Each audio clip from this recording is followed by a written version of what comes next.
దేవునికి స్తోత్రం. దేవుని యొక్క పరిశుద్ధ నామములో ప్రభువునందు ప్రియ సహోదరి సహోదరులందరికీ నా వందనములు తెలియజేస్తూ ఉన్నాను. లోకంలో దేవుని యొక్క ప్రజలుగా బ్రతకటమే మహాభాగ్యం అనుకుంటే, అసలు దేవుని దగ్గరికి వచ్చిన తర్వాత ఎన్నో విధాలైన బోధలతోటి క్రైస్తవ్యం ఈనాడు మరి ఎంత కలవరపాటుతోటి ఉంది. రకరకాల బోధలు, రకరకాల మరి పద్ధతులను ఆచరిస్తూ సంఘములుగా చెప్పుకొనబడుచు ఉన్నప్పటికీ దేవుని యొక్క చిత్తము నెరవేర్చువారు లేని హేతువు చేత ఈనాడు అసలు దేవుని యొక్క సంకల్పం ఏంటో తెలియకుండానే అయిపోతూ ఉంది. అయితే మరి కొంతమంది చూసినట్లయితే విశ్రాంతి దినాన్ని ఆచరించాలి అని ఇప్పటికీ మరి 7వ దినము అనగా శనివారాన్ని ఆచరించాలి అని చాలామంది, అదొక పెద్ద సంఘం ప్రపంచవ్యాప్తంగా వ్యాప్తి చెందినవే. మరి ఒక వాక్యాన్ని ఆధారం చేసుకొని దేవుని యొక్క సన్నిధిలో ఈ విధముగా ప్రజలందరూ కూడా వారు చాలా చాలా కలవరం చెందుట అనేది ధర్మం కాదు సోదరులారా. పరిశుద్ధ లేఖనములు ఏం తెలియజేస్తున్నాయి? పరిశుద్ధ గ్రంథంలో ప్రభు యొక్క ఉద్దేశం ఏంటి? అసలు ఈ యొక్క విశ్రాంతి దినాన మరి మనం ఏ విధముగా ఆచరించాలి, లేకుంటే ప్రస్తుత కాలంలో మనం చేయవలసింది, అనుసరించాల్సింది, వెంబడించాల్సింది ఏంటి అనే విషయాలను పరిశుద్ధ లేఖనాల్లో నుండి కొన్ని అనుభవాలు మనం నేర్చుకుందాం. ఎందుకంటే మరి ఒక సహోదరి విశ్రాంతి దినము అని 7వ దినాన్ని చెప్పి చాలా శనివారం అని ఆచరిస్తూ మా కుటుంబంలో సమస్యలు వస్తున్నాయమ్మా, దయచేసి దీని గురించి ఒక వీడియో పెట్టండి అని నన్ను అడిగినందుచేత, ఒక ఆత్మకు క్షేమం కలగటం చాలా ప్రయోజనం కదా అని నేను కూడా ఆ మాటలు మరి బాధ్యతతోటి తీసుకొని ఈ యొక్క వీడియో చేయటం జరుగుతుంది. కనుక దయచేసి మీరందరూ కూడా తెలుసుకోవాలి, అందరూ కూడా తెలుసుకోవాలి. ఎందుకంటే పరిశుద్ధ లేఖనముల్లో ప్రతి భాగము, ప్రతి అక్షరము మన కొరకే. కొన్ని చేసి కొన్ని చేయనివి కాదు, లేకుంటే మనకు అనుకూలమైనవి చేసేది కాదు, లేకుంటే ఎవరో ఒక మనుషుడు పెట్టిన పద్ధతిని అనుసరించేది భక్తి కాదు. పూర్తిగా దేవుని మీద ఆధారపడి దేవుని యొక్క చిత్తం ఏంటో అని తెలుసుకున్నట విశ్వాసికి చాలా చాలా అత్యవసరం. కనుకనే మరి ఈ దినం ఈ యొక్క వీడియో ఖచ్చితంగా మీ అందరికీ నేను స్పష్టంగా అర్థమయ్యేటట్టు చెప్పాలనుకుంటున్నాను. అంతేకాదు, ఈ లేఖనాలు మీరు కొంతమందికి షేర్ చేయండి. ఈ వాక్యాన్ని పూర్తిగా చూడండి. నా ప్రియ సహోదరి సహోదరులారా, మీరు విసుగ్గా సగం సగం చూస్తే దానివల్ల మీరు కొంత లాస్ అయిపోతారు.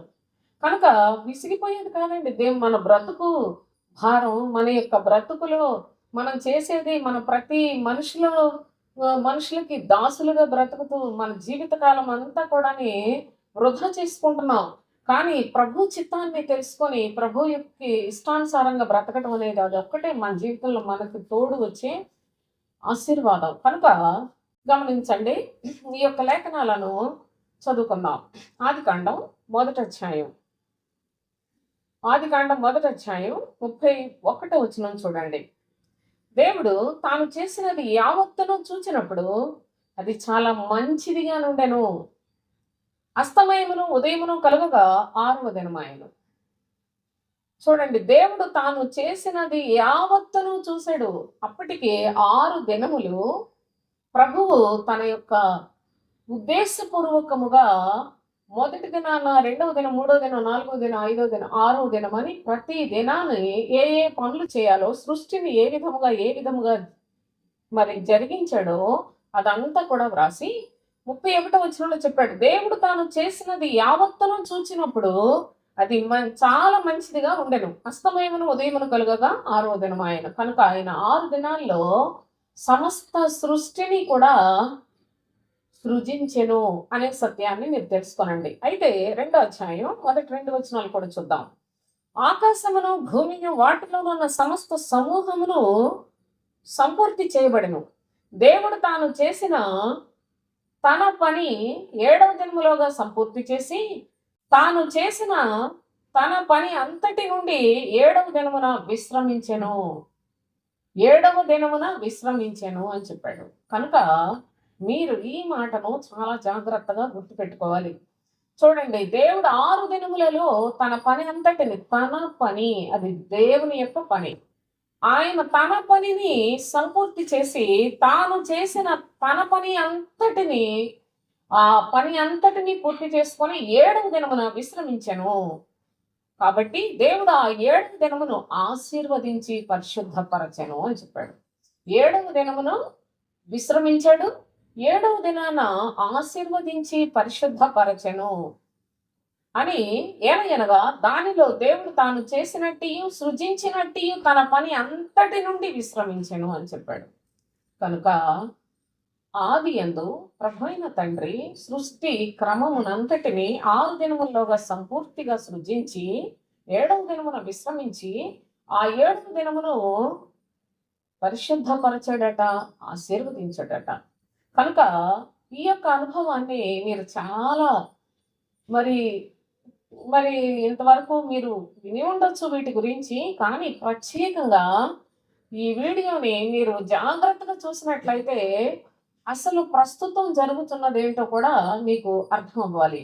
కనుక దేవుని యొక్క శ్రేష్టమైన ఆ యొక్క సృష్టికర్త ఉద్దేశాన్ని ఏ విధముగా ప్రారంభించాడో, ఏ విధముగా 7వ దినానికి ప్రాధాన్యతనిచ్చాడో, విశ్రాంతి దినముగా చెప్పబడిందో లేఖనాల్లో మనం చూస్తూ ఉన్నాం. నిర్గమకాండము 20 అధ్యాయం 8వ వచనం నుంచి చదువుదాం. విశ్రాంతి దినమును పరిశుద్ధముగా ఆచరించుటకు జ్ఞాపకముంచుకొనుము. 6 దినములు నీవు కష్టపడి నీ పని అంతయు చేయవలెను. 7వ దినము నీ దేవుడైన యెహోవాకు విశ్రాంతి దినము. దానిలో నీవైనను, నీ కుమారుడైనను, నీ కుమార్తె అయినను, నీ దాసుడైనను, నీ దాసి అయినను, నీ పశువైనను, నీ ఇండ్లలోనున్న పరదేశి అయినను ఏ పనియు చేయకూడదు. 6 దినములలో యెహోవా ఆకాశమును, భూమియు, సముద్రమును, వాటిలోని సమస్తమును సృజించి 7వ దినమున విశ్రమించెను. అందుచేత యెహోవా విశ్రాంతి దినమున ఆశీర్వదించి దాన్ని పరిశుద్ధపరచెను అని చెప్పాడు. కాబట్టి విశ్రాంతి దినము యొక్క ప్రాముఖ్యతను ప్రభువు తన జనులైన ఇశ్రాయేలీయులకు చెప్పాడు. తన ప్రజలైన ఇశ్రాయేలీయులకు మీరు ఒక విషయాన్ని నేను ఇక్కడ చెప్తాను. ఏంటంటే, ఆ దేవుడు అసలు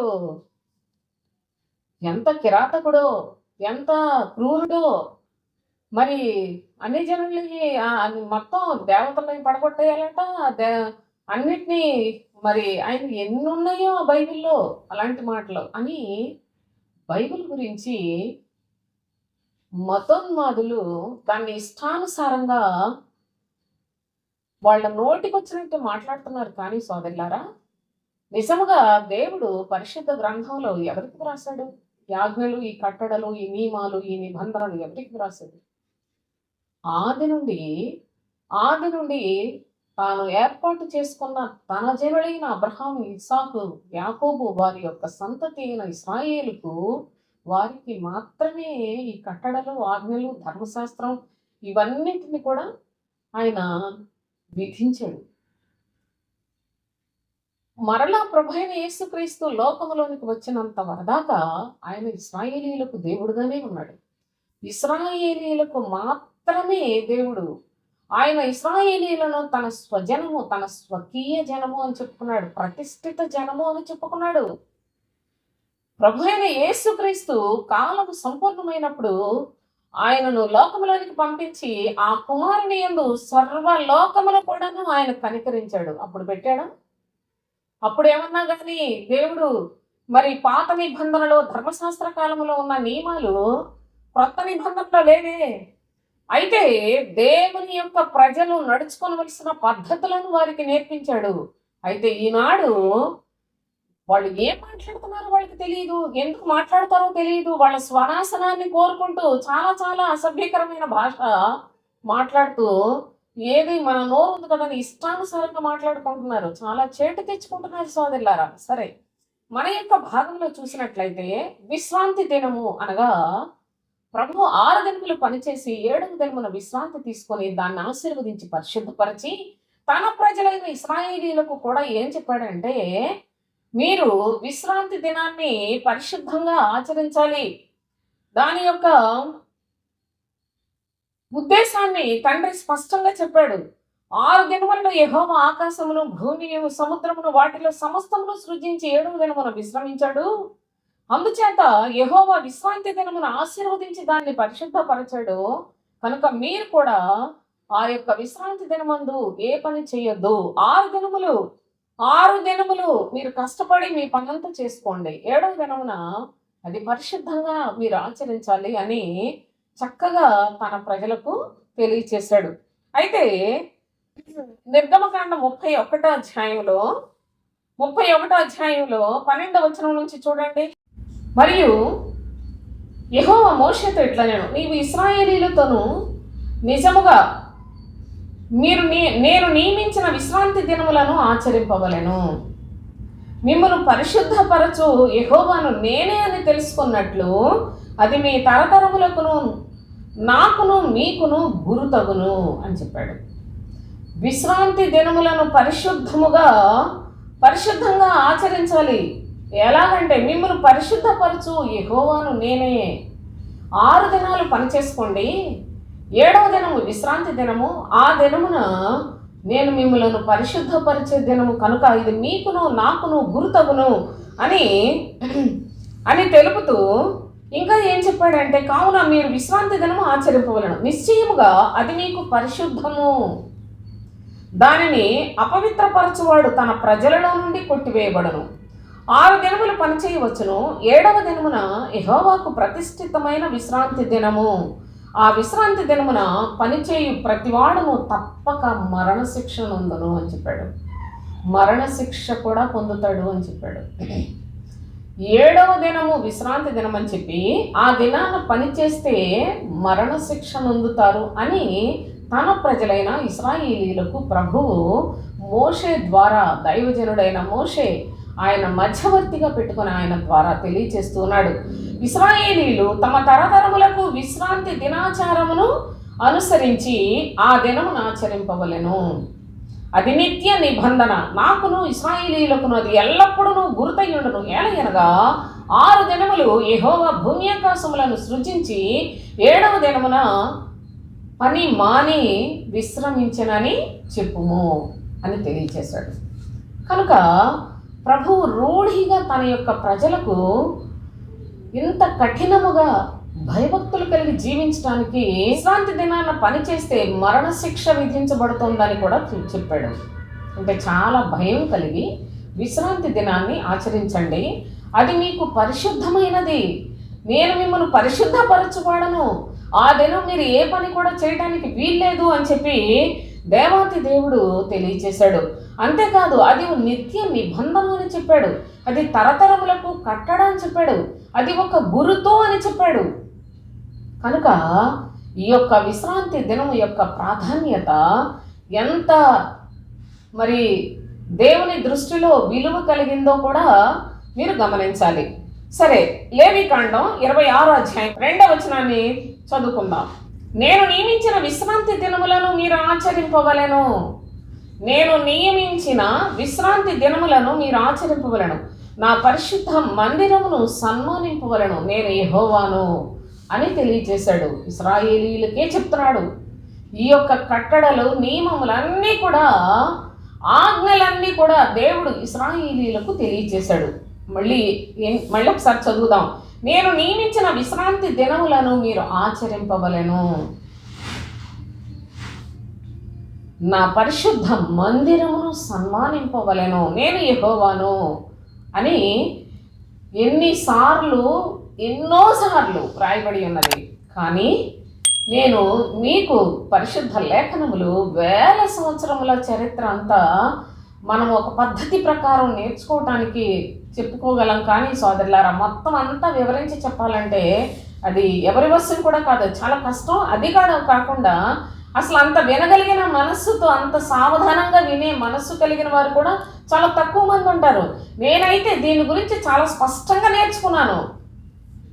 అయితే దేవుని యొక్క పరిశుద్ధ లేఖనములు మనము ప్రస్తుత కాలంలో జరుగుతున్న ఈ పరిస్థితులు, ప్రస్తుత కాలంలో కూడా ఆ పాత పద్ధతులను ఆచరించుచు అసలు వారి జీవితాల్లో నష్టపోతున్న ప్రజల వరకు ఈ వీడియో నేను తేటగా మీకు తెలియచేస్తున్నాను. కాబట్టి ప్రభు అయిన తండ్రి తన ప్రజలకు ఎందుకు ఈ విధముగా ఇంత ఖండితముగా విశ్రాంతి దినం గురించి ఆజ్ఞాపించాడో కూడా నేను మీకు తెలియచేస్తాను సోదరులారా. అయితే చూడండి, సంఖ్యాకాండంలో 15వ అధ్యాయం 32 నుండి చదువుదాం. ఇశ్రాయేలీయులు అరణ్యములో ఉన్నప్పుడు ఒకడు విశ్రాంతి దినమున కట్టెలు ఏరుట చూచిరి. వాడు కట్టెలు ఏరుట చూచినప్పుడు మోషే వద్దకును అహరోను వద్దకును సర్వ సమాజమును వద్దకును వానిని తీసుకుని వచ్చిరి.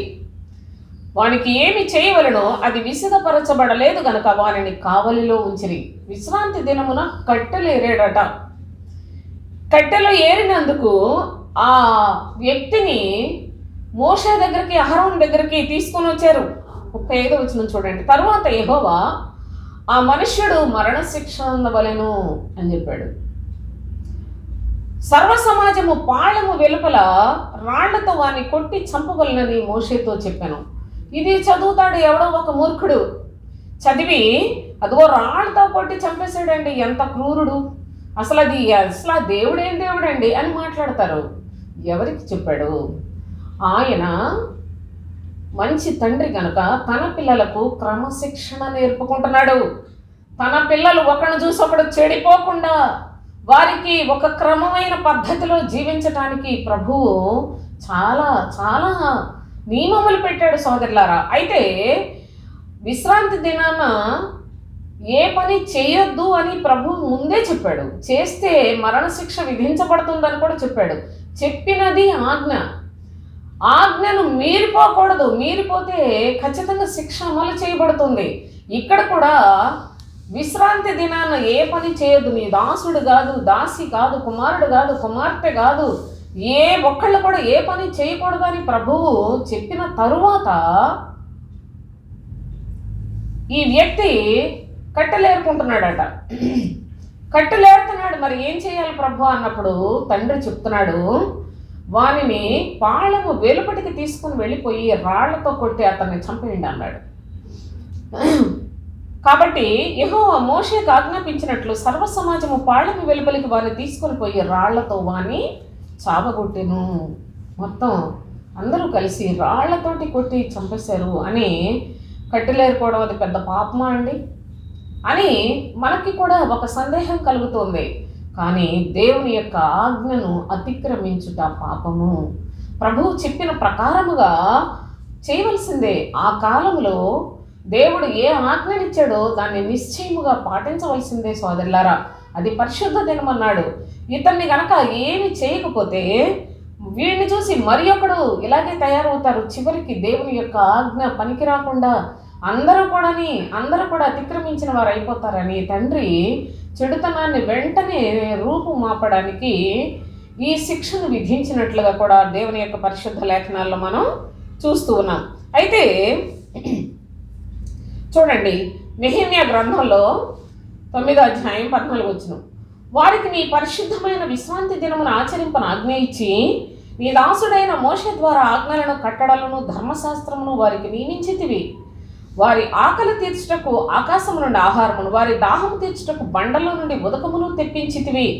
వారికి ప్రమాణం చేసిన దేశమును స్వాధీనపరచుకొనవలెనని వారికి ఆజ్ఞాపించితివి. భక్తుడైన నెహెమ్యా తాను దేవుని యొక్క సన్నిధిలో ప్రజల పాపములన్నిటినీ ఒప్పుకొని ప్రార్థన చేస్తూ ఉన్న సందర్భం సోదరులారా.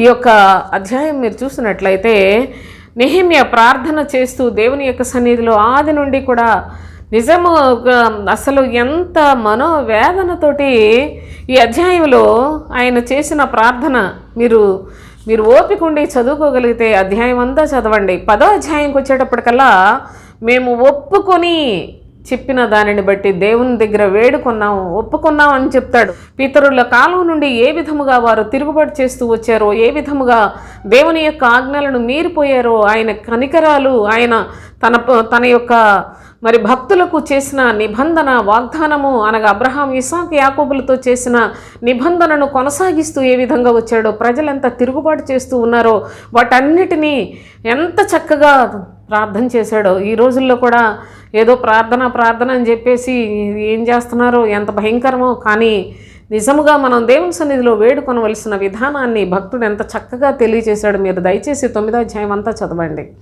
అయితే సరే, నేను ఇక్కడ మీకేం చెప్తున్నాను, నీ పరిశుద్ధ విశ్రాంతి దినమును ఆచరింప ఆజ్ఞ ఇచ్చి నీ దాసుడైన మోషే ద్వారా ఆజ్ఞలను కట్టడలను ధర్మశాస్త్రమును వారికి నియమించావు. అయితే వాళ్ళన్నీ కూడా అపవిత్రపరిచారు ప్రభువా. అన్నీ కూడాను మరి నీ ఇష్టానుసారంగా జీవించకుండా నీవు చేసిన ఉపకారాలని మర్చిపోయి వాళ్ళు ఎక్కడి నుంచి వచ్చారో, ఎంత ఘోరమైన దాస్యంలో నుంచి వచ్చారో వాటన్నిటినీ కూడా మర్చిపోయి వారికి కలిగిన కొలది, వారి క్షేమం కలిగిన కొలది దేవుని మీద తిరుగుబాట్లు చేశారు. దేవుని యొక్క శిక్షకు పాత్రులయ్యారు. ఇతర దేశాల్లో శత్రువులకు దాసులుగా బ్రతికారు.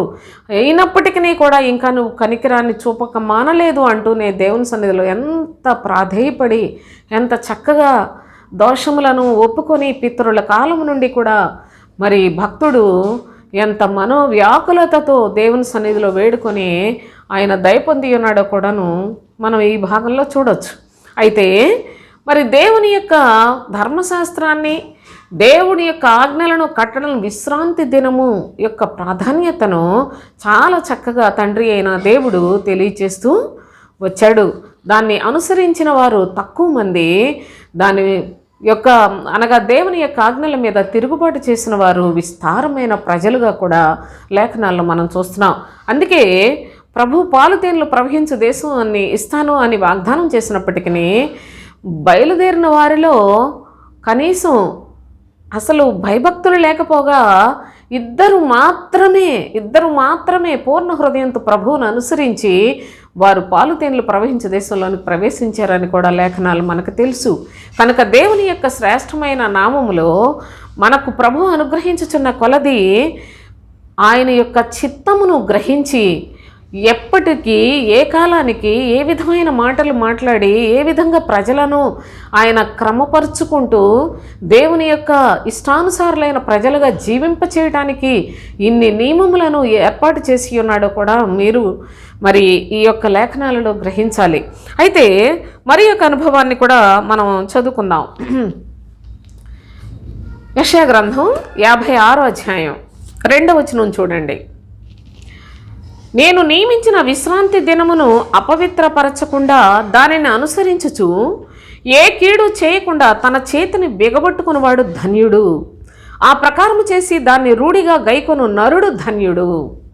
ప్రభువు నియమించిన విశ్రాంతి దినమును ఏమాత్రము కూడా అపవిత్రపరచకుండా, ఏ కీడు చేయకుండా తన చేతిని బిగబట్టుకునివాడు అనగా ప్రతి విషయములో ఆత్మ సంబంధులుగా జీవిస్తారని, కీడు అనగా శరీర సంబంధమైనది, మేలు అనగా ఆత్మ సంబంధమైనది. ఏ కీడు కూడా చేయకుండా అనగా ఏ శరీర సంబంధమైన కార్యములు చేయకుండా దేవుడు తన యొక్క ప్రజలను కాపాడుట కొరకు, వారిని పరిశుద్ధపరచుట కొరకు విశ్రాంతి దినమును ఏర్పాటు చేసి ఉన్నాడు. అంతేకాకుండా ఆ యొక్క విశ్రాంతి దినాన్ని పవిత్రముగా ఆచరించినట్లయితే అట్టి వారు ధన్యులు అని తెలియచేస్తూ ఉన్నాడు. ఈ యొక్క ధన్యతను దేవుని ప్రజలు పొందాలనుకుంటున్నాడు. అంతేకాదు, షండులు కూడా ఒక ప్రవచనాన్ని చెప్తున్నాడు ఇక్కడ. మీరు గమనించండి, యెషయా గ్రంథంలోనే 56:4వ వచనం నుంచి చూడండి. నేను నియమించిన విశ్రాంతి దినమును ఆచరించుచు నాకు ఇష్టమైన వాటిని కోరుకొనుచు నా నిబంధన ఆధారము చేసుకొనుచున్న షండులను గూర్చి యెహోవా ఇలాగూ సెలవిచ్చుచున్నాడు. షండులను గూర్చి కూడా తెలియజేస్తూ ఉన్నాడు. షండులు అంటే వాళ్ళు నపుంసకులు సోదరులారా. వారిని గూర్చి కూడా దేవుని యొక్క వాగ్దానములు ప్రవచన రూపకముగా ప్రవక్తల ద్వారా ముందుగానే తెలియచేసి ఉన్నాడు.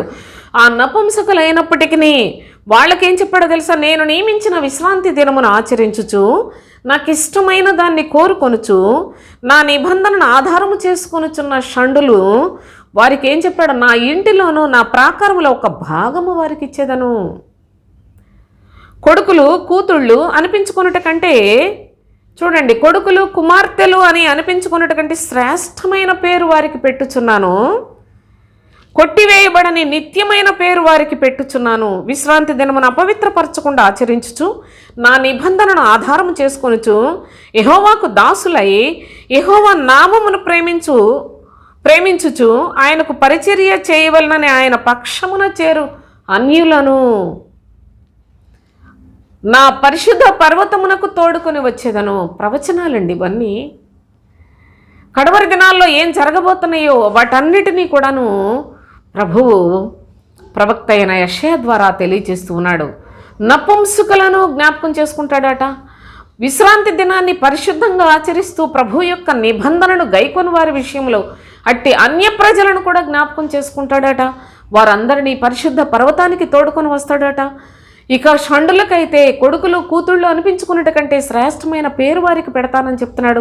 నిత్యమైన పేరు వారికి పెడతానని చెప్తున్నాడు. దేవుని సన్నిధిలో ప్రభు ఆజ్ఞాపించిన ఆజ్ఞలను అనుసరించిన వారి విషయంలో ఆయన ఎంత దయగలిగిన వాడై ఉన్నాడో కూడా చాలా తేటగా తెలియచేస్తున్నాడు. అంతేకాదు, నా ప్రార్థన మందిరములో వారిని ఆనందింపచేసేదను. నా ప్రార్థన మందిరములో వారిని ఆనందింపచేసేదను. ఈ ప్రవచనములు కూడా వ్రాయబడి ఉన్నాయి. అయితే దేవుని యొక్క సన్నిధిలో ఎక్కడో ఏదో ఒక మాటను పట్టుకొని మనకు దేవుడు ఇలా చెప్పాడు, బాబోయ్ 7వ దినం పరిశుద్ధపరచాడట, అది ఆచరించకపోయినట్లయితే మరణశిక్ష విధించబడింది కదా, కనుక మనం 7వ దినాన విశ్రాంతి దినముగానే నెరవేర్చాలి అని ఇప్పటికీ వాటిని ఆచరించుచున్న వారలారా, దయచేసి ఒక్కసారి మీ మనస్సులను దేవుని వైపు త్రిప్పుకొనుటకు ప్రయత్నం చేయండి. దేవుడంటే ఆసక్తి కలిగి, దేవుని ఎడల భయభక్తులు కలిగి, దేవుని యొక్క ఆజ్ఞలు పాత ఆజ్ఞ క్రొత్త ఆజ్ఞ అని కూడా ఉన్నాయని కూడా తెలుసుకునండి. మీ మనస్సులను ప్రభు వైపు త్రిప్పండి. దయచేసి మీకు నేను ప్రాధేయపడి వేడుకుంటూ ఉన్నాను, నష్టపోవద్దని తెలియచేస్తూ ఉన్నాను. అయితే దేవుని యొక్క లేఖనములలో ఇంకా ఈ విశ్రాంతి దినము పాత నిబంధన కాలంలో ప్రవచనాన్ని గురించి చెప్పాను. ఆ యొక్క ఆచరించకపోతే శిక్ష గురించి మనకు వ్రాయబడిన లేఖనాలు మీకు జ్ఞాపకం చేస్తూ వచ్చాను. అంతేకాకుండా ప్రవక్త అయిన యెహెజ్కేలు ద్వారా తండ్రి చెప్పిన మాటను కూడా జ్ఞాపకం చేసుకొని మనం ఇంకా ముందుకెళ్ళాలి. చూడండి, యెహెజ్కేలు గ్రంథం 20వ అధ్యాయం 12వ వచనం చూడండి. మరియు యెహోవానగు నేనే వారిని పవిత్రపరచువాడనని వారు తెలుసుకున్నట్లు నాకును వారికి మధ్య విశ్రాంతి దినములను, చూడండి, విశ్రాంతి దినములను సూచనగా వారికి నియమించాను అని చెప్తున్నాడు. విశ్రాంతి దినము అనేది ఒక సూచన. మనం విశ్రాంతి దినమున విశ్రాంతిగా పరిశుద్ధముగా ఆచరిస్తూ దేవునిని జ్ఞాపకం చేసుకున్న అనుభవంలో దేవుడు కూడా తన ప్రజలను జ్ఞాపకం చేసుకొని వారి ఎడల దయాళుడుగా వారిని పరిశుద్ధపరుస్తానని చెప్పిన విశ్రాంతి దినము యొక్క ప్రాముఖ్యత సోదరులారా. అయితే ఈ ప్రవక్తలందరూ కూడా విశ్రాంతి దినము యొక్క ప్రాధాన్యతను గురించి వారి ద్వారా ప్రభు తెలియచేస్తూనే వచ్చాడు. ఆది నుండి మనం ఆదికాండం 1వ అధ్యాయంలో చదువుకున్నాం. విశ్రాంతి దినము 6 దినాలు పనిచేసి 7వ దినమున విశ్రమించిన సంగతిని చూస్తూ వచ్చాం. ఆ యొక్క దినమును మీరు కూడా ఆచరించాలని ప్రభు తన ప్రజలకు చెప్పాడు. అది ఆచరించకపోయినట్లయితే కఠినమైన శిక్ష ఉంటుందని చెప్పాడు. అది మీకు సూచన అని చెప్పాడు. మరలా చెప్తున్నాను అంటే నా ప్రియ సహోదరి సహోదరులారా, ఇది మిమ్ములను మీ యొక్క మనస్సులను ఒకసారి ప్రభువు జ్ఞాపకం చేసుకున్నాడని అర్థమే కానీ మీకేదో ఒకటి చెప్పాలని కానీ విసిగించాలని నా ఉద్దేశం కాదు. అయితే ప్రభువు ఇదే యెహెజ్కేలు 20లోనే 15వ వచనం కూడా చదువుకుందాం. మరియు తమకిష్టమైన విగ్రహములను అనుసరింపవలెనని కోరి వారు నా విధులను తృణీకరించి నా కట్టడలను అనుసరింపక నేను నియమించిన విశ్రాంతి దినములను అపవిత్రపరచగా. ఏ దేవుని ప్రజల కొరకైతే ప్రభు విశ్రాంతి దినమును ఏర్పాటు చేశాడో ఆ ప్రజలు తమకిష్టమైనట్లుగా జీవించటం ప్రారంభించి వారు నా విధులను తృణీకరించి తమకిష్టమైన విగ్రహములను అనుసరింపవలనని కోరి, విగ్రహములు చూడండి జాగ్రత్తగా, వాటిని అనుసరిద్దాం అనుకున్నారట. దేవుని యొక్క మాటలను నిర్లక్ష్య పెట్టారట. నా కట్టడలను అనుసరింపక నేను నియమించిన విశ్రాంతి దినములను అపవిత్రపరిచారంట. కాబట్టి ఇచ్చెదరని నేను సెలవిచ్చినట్టు పాలు తేనెలు ప్రవహించినట్టునైన సకల దేశములకు ఆభరణముగు దేశంలోనికి వారిని రప్పింపనని వారు అరణ్యములో ఉండగానే నేను ప్రమాణము చేసి తిని. అలానాడు ఇశ్రాయేలీయులు అరణ్యములో ఉన్నప్పుడే వీళ్ళందరూ తిరుగుబాటు చేసే ప్రజలు, వారి ఇష్టం వచ్చినట్లుగా జీవించాలని కోరుకునే ప్రజలు, ఇలాంటి ప్రజలకు నేను నా విశ్రాంతిని ఇస్తానని చెప్పానే, వారికి పరిశుద్ధమైన నా ఆజ్ఞలను అనుసరించినట్లయితే ఇచ్చేవాడినే. కానీ వారందరూ నా కట్టడలను విధులను విసర్జించి వారికి ఇష్టమైన విగ్రహాలు పెట్టుకొని ఈ విధముగా వాళ్ళు నా యొక్క విశ్రాంతి దినాన్ని అపవిత్రపరిచారు. కనుక వారిని నా విశ్రాంతిలో ప్రవేశింపనివ్వను, అనగా వారిని పాలు తేనెలు ప్రవహించు దేశంలోనికి వెళ్ళనివ్వనని నేను వీళ్ళు అరణ్యంలో ఉండగానే ప్రమాణం చేసినని చెప్పాడు. నా ప్రియ సహోదరి సహోదరులారా, జాగ్రత్తగా దేవుని యొక్క లేఖనాలు ఎంతగా ప్రభు సూచనగా ఇచ్చిన దినమును వాళ్ళు వ్యర్థపరిచి వాళ్ళు ఇష్టానుసారంగా జీవించారట. కనుకనే ప్రభు అయిన తండ్రి నేను నియమించిన విశ్రాంతి దినములను అపవిత్రపరచితిరి గనుక 21వ వచనంలో కూడా చెప్పాడు. నేను నియమించిన విశ్రాంతి దినములను అపవిత్రపరచిరి గనుక వారు అరణ్యంలో ఉండగానే నేను నా రౌద్రాగ్ని వారి మీద కుమ్మరించి నా కోపం వారి మీద తీర్చుకుందని అనుకుంటుని.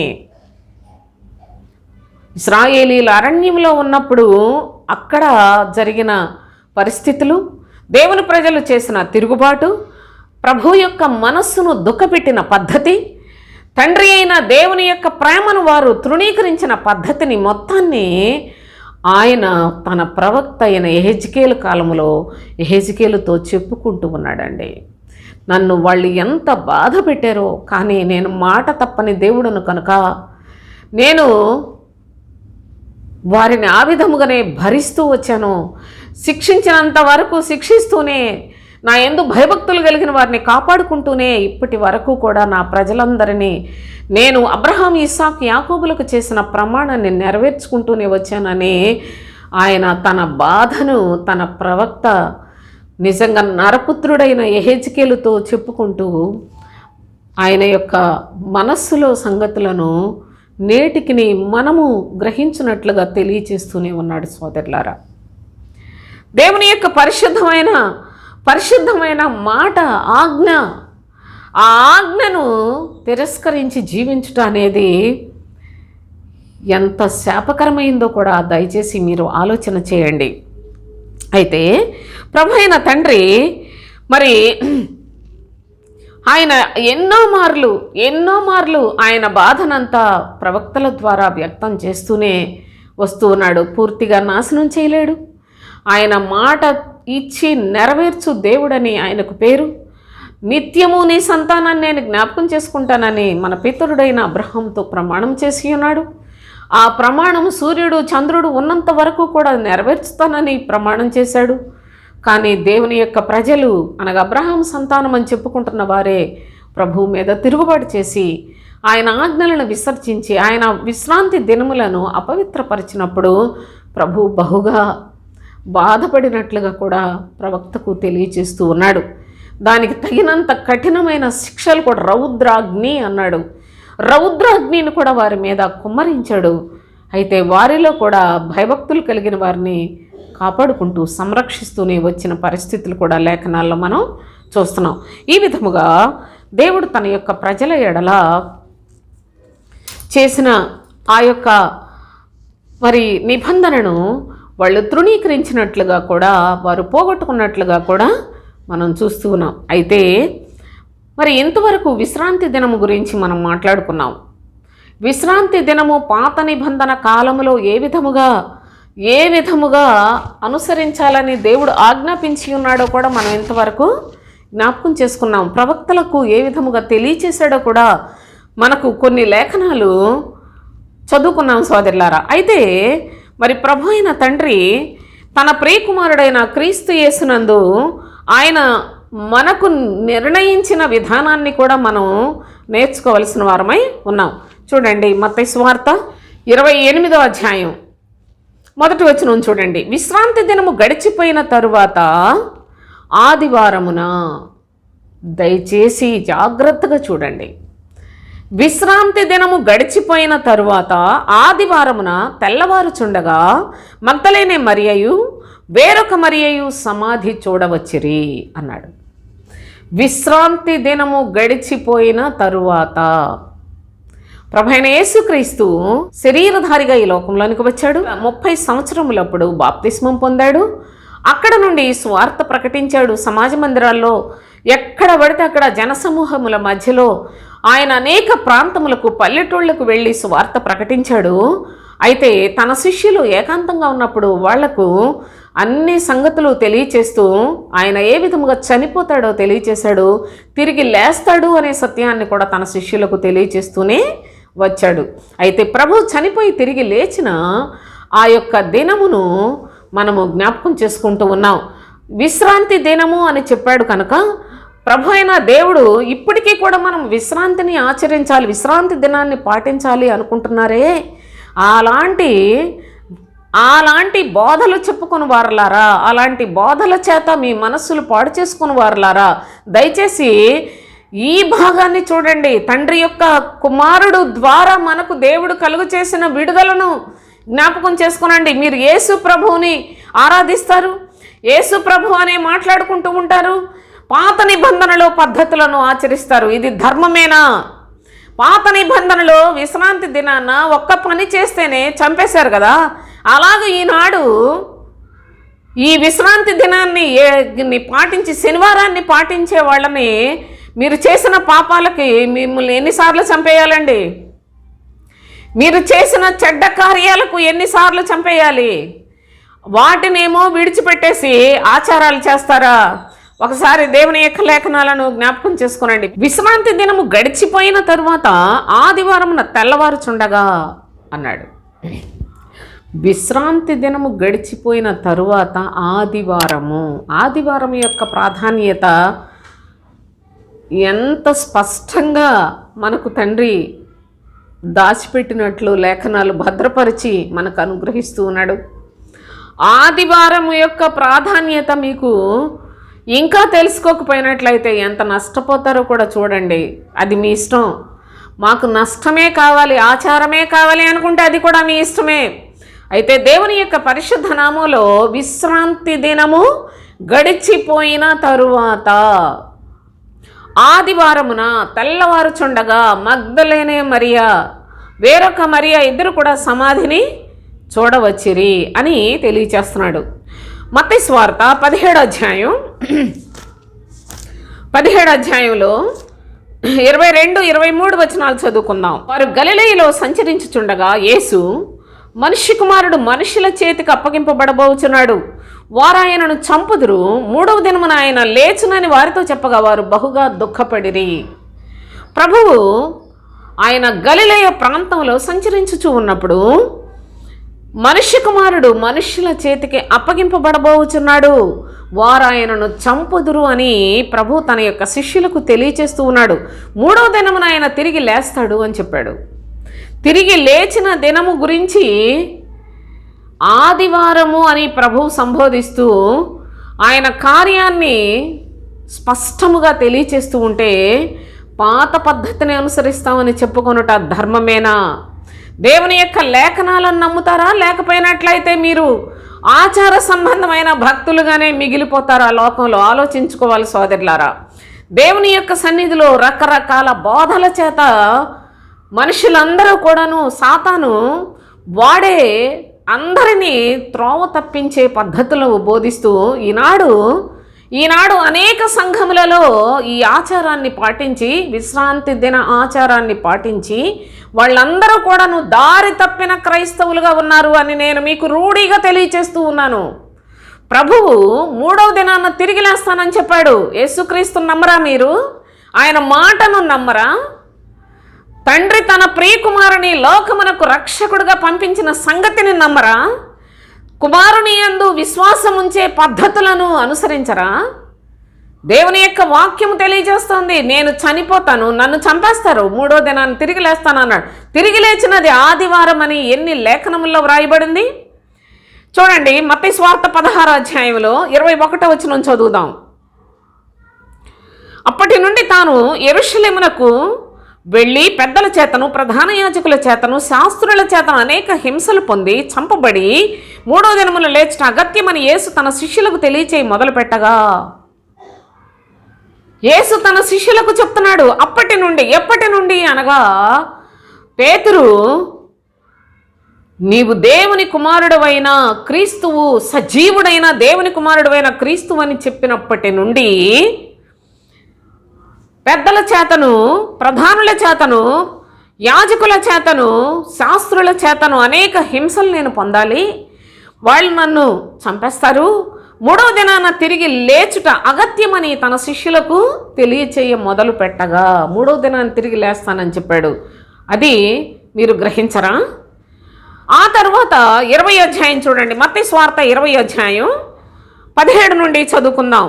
యేసు యెరూషలేమునకు వెళ్ళనై ఉన్నప్పుడు ఆయన 12 మంది శిష్యులను ఏకాంతముగా తీసుకొని పోయి మార్గమందు వారితో ఇట్లనెను, ఇదిగో యెరూషలేమునకు వెళ్ళుచున్నాము, అక్కడ మనుష్య కుమారుడు ప్రధాన యాజకులకును శాస్త్రులకును అప్పగింపబడును, వారు ఆయనకు మరణశిక్ష విధించి ఆయనను అపహసించుటకును, కొరడాలతో కొట్టుటకును, సిలువ వేయుటకును అన్యజనులకు ఆయనను అప్పగింతురు, మూడవ దినమున ఆయన మరలా లేచును.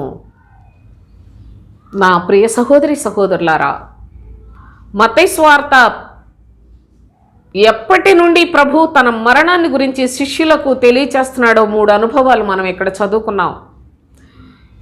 ఎప్పుడైతే యేసుక్రీస్తు శిష్యులందరూ తన చుట్టూ ఉన్నప్పుడు ఆయన అడుగుతున్నాడు, జనసమూహం నన్ను గురించి ఏమనుకుంటున్నారు? కొందరైతే ప్రవక్త అంటున్నారు, మరికొందరు ఏదో బాప్తిస్మిచ్చే యోహాను, మరికొందరు రకరకాలుగా చెప్పుకుంటున్నారు, మరి మీరైతే ఏమని చెప్పుకుంటున్నారు?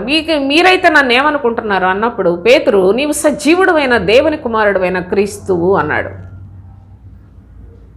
వెంటనే, ఇది నీకు తెలిసింది కాదు, పరలోకమందున నా తండ్రి నీ నోట పలికించాడంతే, అయితే పరలోక రాజ్య తాళపు చెవులు నీ చేతికిస్తున్నాను అన్నాడు. అసలు క్రీస్తు అని తెలిస్తేనే పరలోక రాజ్య తాళపు చెవులు ఇచ్చేసాడండి. ఆ తర్వాత అక్కడ నుండి చెప్పడం ప్రారంభించాడు ప్రభు యొక్క అసలు ఆయన ముగింపు ఏ విధంగా ఉండబోతోందో.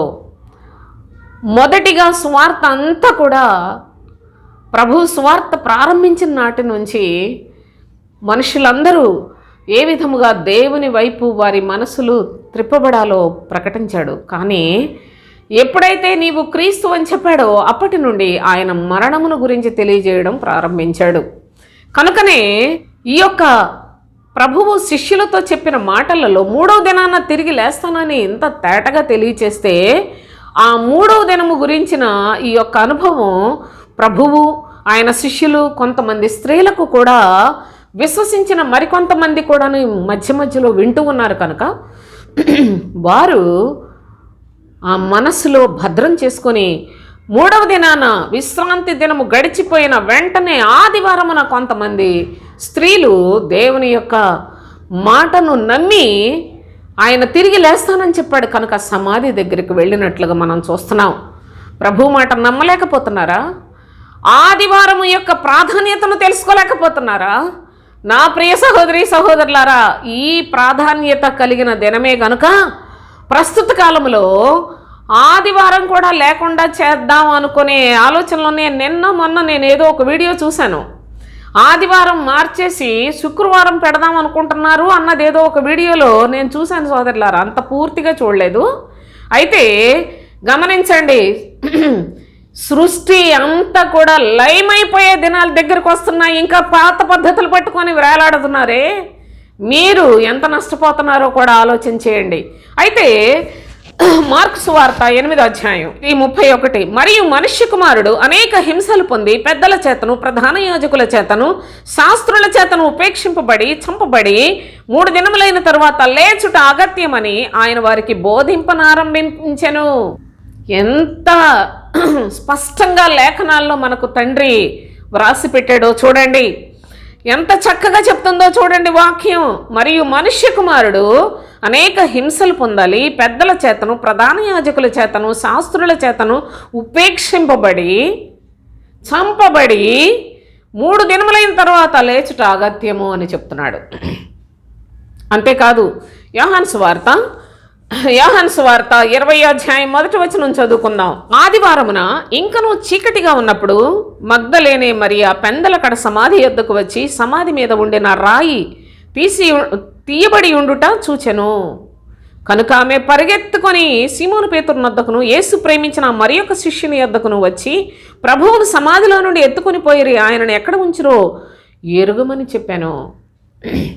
ప్రభు మూడో దినాన్ని లేస్తానని ఎన్ని మార్లు చెప్పాడు.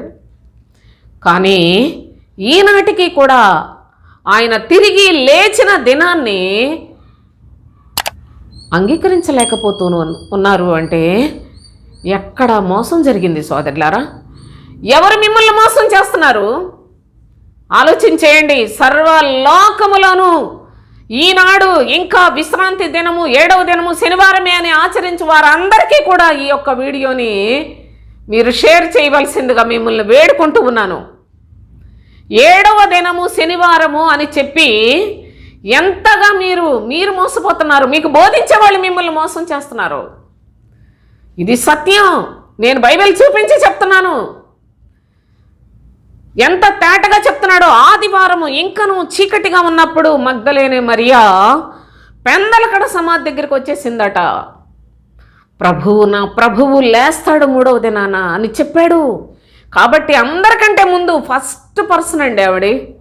4 సువార్తల్లో కూడా మగ్దలేనే మరియా మొదటిగా సమాధి దగ్గరికి వెళ్ళింది. అంతేకాదు, మొదటిగా తిరిగి లేచిన ప్రభువు కూడా ఆమెకే కనిపించాడు. ఎందుకంటే ఆమె హృదయంలో వాక్యమును, ప్రభు మాటను విశ్వసించింది.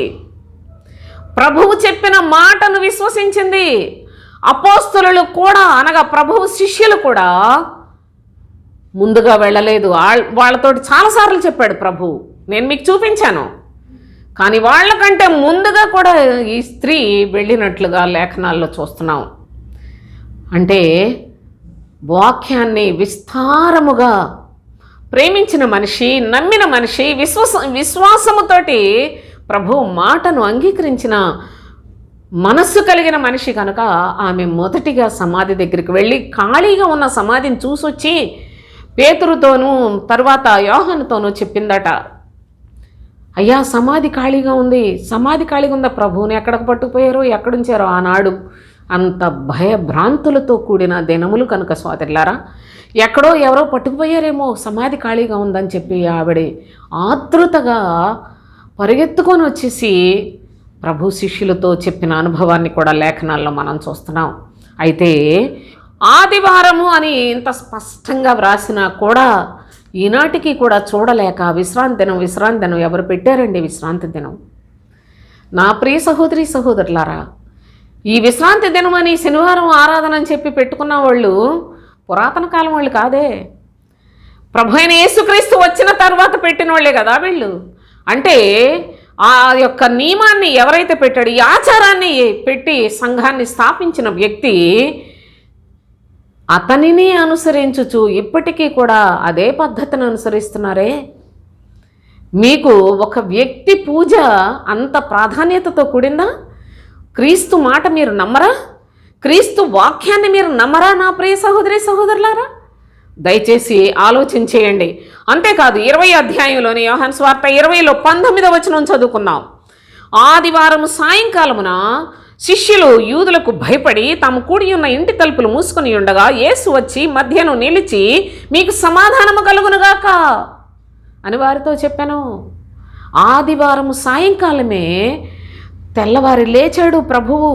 ఆ లేచిన సంగతులు గుడ్ ఫ్రైడేలని, ఈస్టర్లని లేకపోయినట్లయితే ఎంతగా చేసుకుంటున్నారే. ప్రభు తిరిగి లేచిన దినమని చెప్పుకుంటున్న ఈ దినాల్లో కూడా ఇంకా శనివారం ఏమి శనివారం అండి అది? దేవుని యొక్క మాటకు, దేవుని యొక్క లేఖనములకు విరుద్ధముగా మీరు ఆరాధించుట కాదా?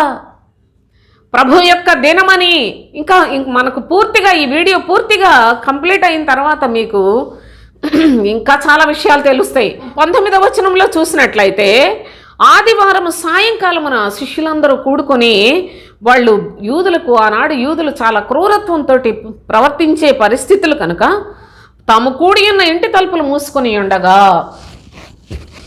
అప్పటికి శిష్యులు కూడా పరిశుద్ధాత్మను పొందలేదు కనుక, వారు బలహీనులై ఉన్నారు కనుక తలుపులు మూసుకొని వాళ్ళందరూ ప్రభు కొరకు చూస్తూ ఉన్న పరిస్థితుల్లో ఆయన వచ్చాడు. మీకు సమాధానము కలుగునుగా కానీ ప్రకటించాడు. అంతేకాదు అదే అధ్యాయంలోనే 26 వచనాన్ని కూడా చూసినట్లయితే 8 దినములైన తరువాత ఆయన శిష్యులు మరలా లోపల ఉన్నప్పుడు తోమ వారితో కూడా ఉండెను. తలుపులు మూయబడి ఉండగా యేసు వచ్చి మధ్యను నిలిచి, మీకు సమాధానం కలుగునుగాక అనెను.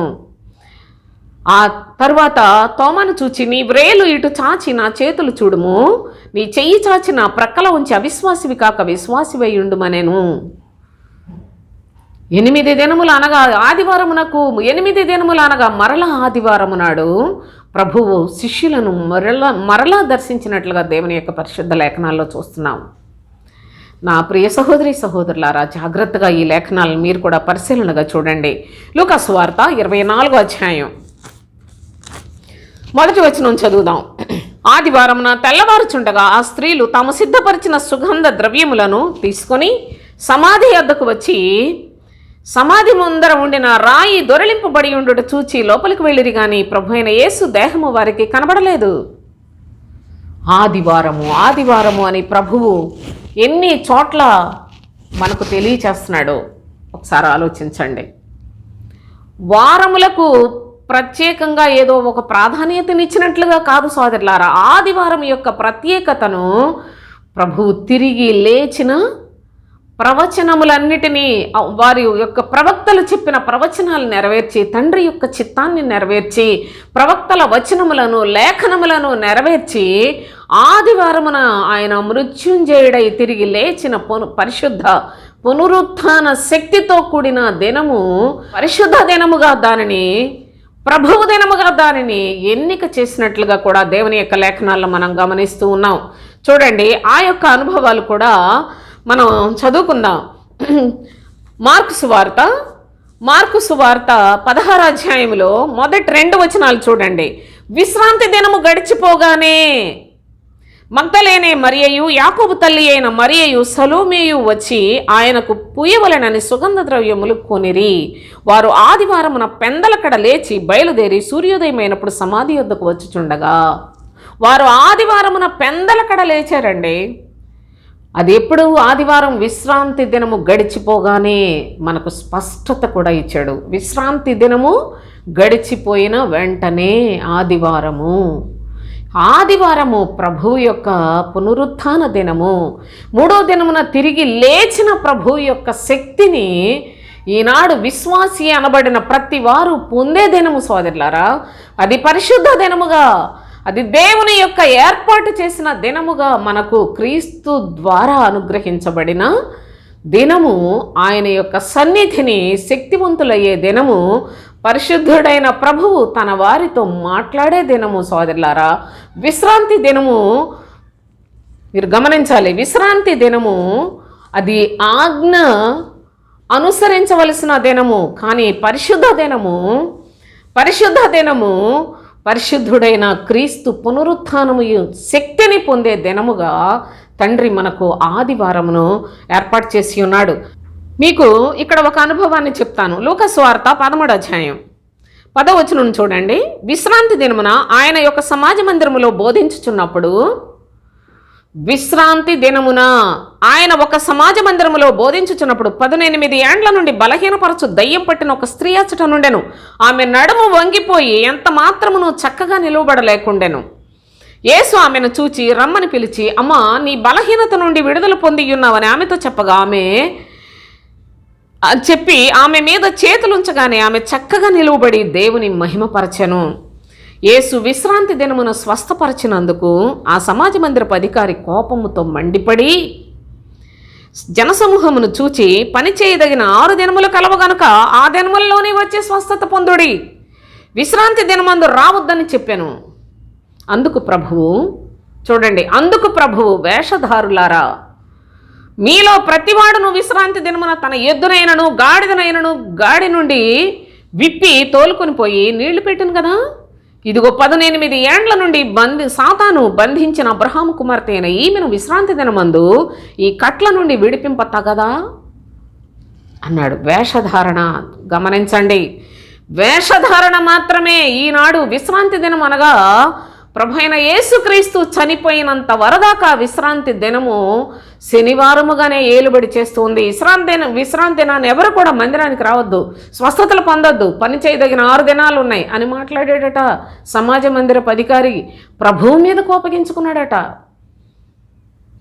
నా ప్రియ సహోదరి సహోదరులారా, ఆచారముగా వచ్చింది.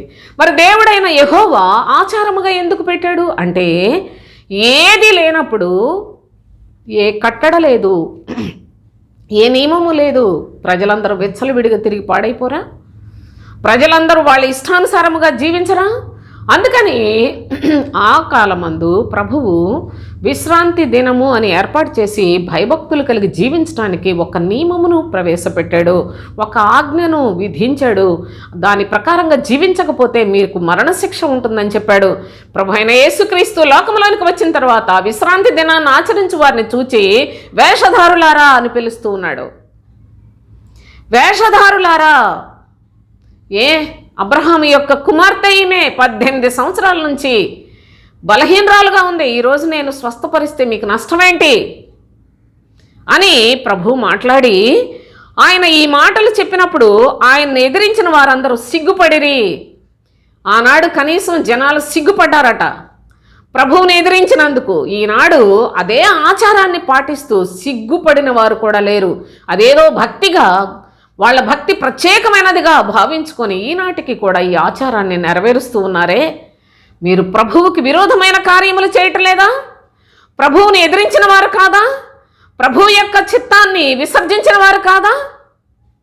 దేవుని యొక్క శ్రేష్టమైన సన్నిధిలో లేఖనాలను చూడండి, వాక్యాన్ని చూడండి, వాక్యాన్ని నమ్మండి సోదరులారా.